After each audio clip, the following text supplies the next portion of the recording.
Hey, Mike Philippov here from PracticeGuitarNow.com, and in this video I'm going to go over some of the worst advice guitar players often get about playing and practicing that slows down your progress if you follow this bad advice.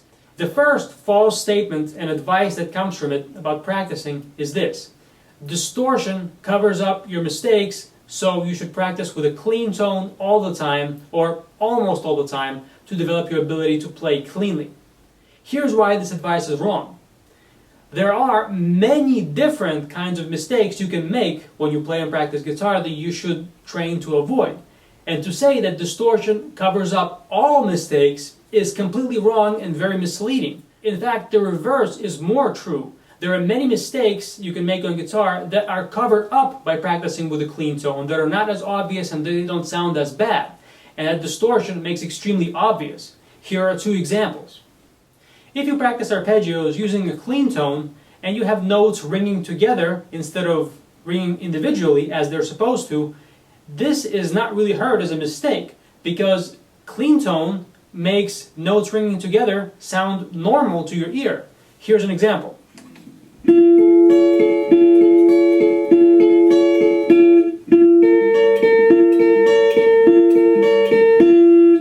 I was intentionally letting the notes ring together here, and it didn't sound all that bad. That is because notes ringing together sounds perfectly normal and okay with a clean tone. Now here's the exact same thing played with distortion.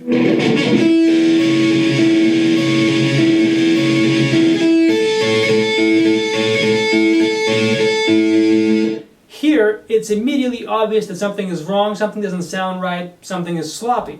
That is because distortion compresses the signal, makes all the notes equal in volume. So any instances of notes ringing together becomes very obvious and sounds very bad. The same can also occur in scales and scale sequences. When you have string changes and you have notes ringing together, with distortion, it sounds very obvious that there's a mistake. With a clean tone, it does not.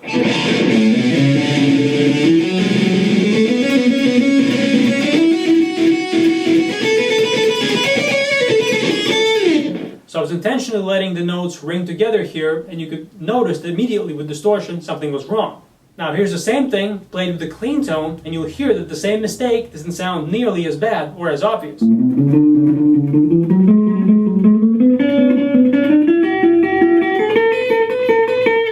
Another example of a mistake that distortion actually exposes and makes very obvious, and that clean tone actually covers up, is excessive string noise from the strings that you're not playing. Let's say you're playing a scale sequence on just one string and you're not careful about how you're muting the lower in pitch strings. If that happens with a clean tone, you may not even be able to hear that anything is wrong, because any noise that happens from those lower strings ringing open is very quiet, so you can't even hear it.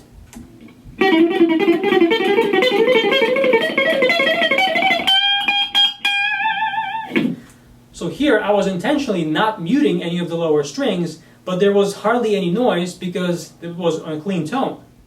Now with distortion, any string noise that's not muted sounds a lot worse and a lot more obvious. You can already hear the noise before you even play anything.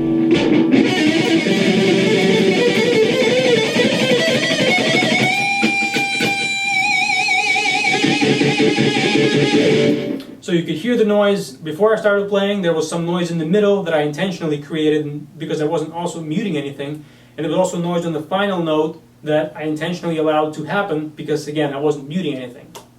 If your goal is to play electric guitar with distortion in your actual real-life guitar playing, whether it's performing or recording or whatever you want to do, you want to spend more of your time practicing how you're going to play. So if distortion is the sound you use, you need to practice with distortion to control all the nuances that go into playing cleanly. Now, there is one exception to everything I just said. If your picking articulation is a problem, if you're struggling to hit the notes with enough volume and clarity in your picking hand, or some of the notes you play are louder and some are softer unintentionally by mistake, that is one thing that distortion is going to cover up. Because distortion makes all notes equal in volume, so it doesn't matter how loud or how soft you're hitting the strings, they're all going to sound kind of the same in terms of the dynamic range.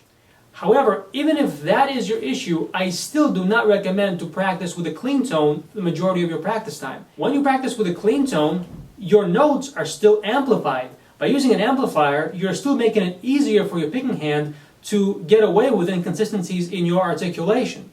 So if you really have a problem with articulation and want to fix that specific problem, turn your amp off altogether and just spend some time practicing unplugged.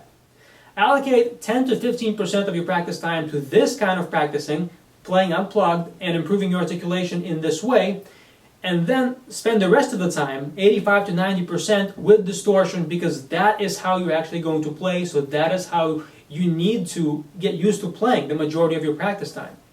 I'm often asked if I'm able to play fast and clean using unplugged guitar or a clean tone the same way I can play with distortion, and the answer is yes, of course.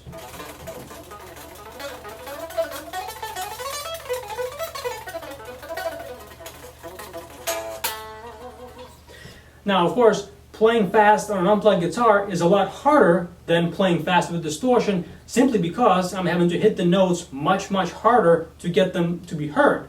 But the point is, once you train your articulation and do that synchronization aspect by playing unplugged, and combine that with removing sloppy string noise when you practice with distortion, then your playing really comes together and becomes clean all around.